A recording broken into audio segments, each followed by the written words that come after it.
a fly in here? Fly came in here. Shoot. Hold on. Get out.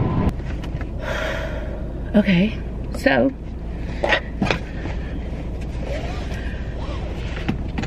I'm ready to go to the Houston Quilt show. So I think I got everything. Hopefully I didn't forget anything. And I'm in my car trying to pack everything. Make sure I don't forget anything, because that happens, you know. They always do that, you know. So I'm gonna go to the bank, get some money and transfer money into an account. And then I'm gonna pick up a friend and we're gonna be on our way. Say hi, Lonica. Hi. Hi, everybody. We're on our way to the Houston Quilt show. I think we just left our homes, so it's gonna take a little bit. We're gonna be here for 2 hours.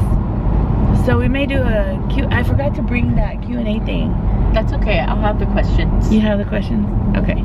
I thought that would be fun to do, but we're on the road. All right, so my friend wants to do Q&As as we're on our way to Houston, and she's asking me questions, and I thought, you know, we could answer maybe one or two, a couple of them as we're on our way. We're like an hour away from Houston. I need to take a potty break, but so okay, ask me a question. Okay, so the first question I want to ask you is, tell me, how did Lorena's quilting get started? I used to sew when we lived in a one-bedroom apartment in 1990, and I used to make these really kind of cute quilts, and I would pounce the lettering on them, and I just liked sewing. That's how initially it started. And then I saw this book. Okay, I saw this book from Sulky. I don't know if it was a Fons and Porter's magazine, and this girl quilted a beautiful tree with 4 seasons, and it was Sulky thread. And the quilting on it was like winter, summer, spring, and fall. It was a tree with different quilting thread, and I don't know, that page lit up to me. It was exciting to me, and that's when I decided that I wanted to do quilting. That's like an old, like 1990 something magazine. I wonder if I still have that magazine. And literally I bought all their variegated quilting threads. I don't know what company it is, but I'll post it somewhere here. But yeah. All right, so question number 2. What is your favorite must-have item that you cannot live without in your sewroom?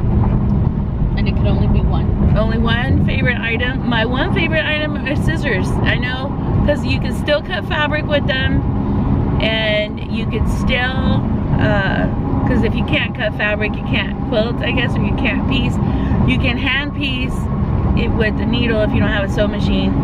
But I think scissors, because, I don't know, you can cut your fabric, because people used to do it that way, without a rotary cutter, without rollers. Yeah, so I would scissors. Everybody likes to work with music on. Tell me 2 songs that are on your playlist when you are working. When I'm up and I'm down, and I'm up and down, I just need you. What? It's real. And I'm up to say, I just need you. What universal advice do you have for both beginners and established sewers / quilters? For the beginners, you grow into everything. You have time. You don't have to have everything at once. You can collect it as you go. And it's the same thing like collecting your tools. As you go, you build your tools or your supplies. And then also too, as you go, you grow into the piecing, long arming, and knowing how to do things. For the old timers like me that have been in it for a long time, keep the love of it. Keep loving it. What's the most satisfaction about your work? For me personally, it's the doing of it, the making the quilt top or quilting the, and after I've done that, and I really don't like keeping my stuff. I don't know why, that's weird, right? I don't like keeping my stuff, so I give it away. And I like giving things away. So I like making something and then giving it to somebody who would really enjoy it. Because when I have it, I just kind of put it in a drawer and just meh. Because what I really like is I like the making, the building, the construction, the quilting, the designing. The final question. This is for your audience. When people watch your channel, what do you want them to take away from you? I was a kid that had no dreams. I had no hope. I really didn't think much of my future. Oof. I really didn't have any plans for myself. I really didn't. I thought like I would get married and get divorced. I thought I would work like millions of hours and have no future. I really saw, because of the way my childhood was or what I went through as a child, I really feel that me coming to the Lord, He really has given me a future and a hope for someone who didn't have a future and a hope in them. And I would have never thought that doing something that I love would be such a gift to me, and where it would take me. It's just sewing to me. You know, it's just sewing, and how much it's been a blessing in my life. I almost like, if you have no future and no hope, come to the Lord.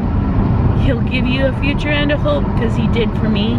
I guess that's what I want my audience to know, that there is a beautiful God that has great plans for us, even if you don't have plans for yourself.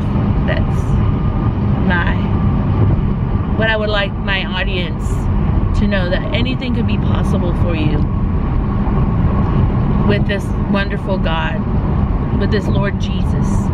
So yeah, that's well, thank you for letting me interview you. It's been great. You're welcome. We're gonna probably do another one when we're going home. Okay, bye.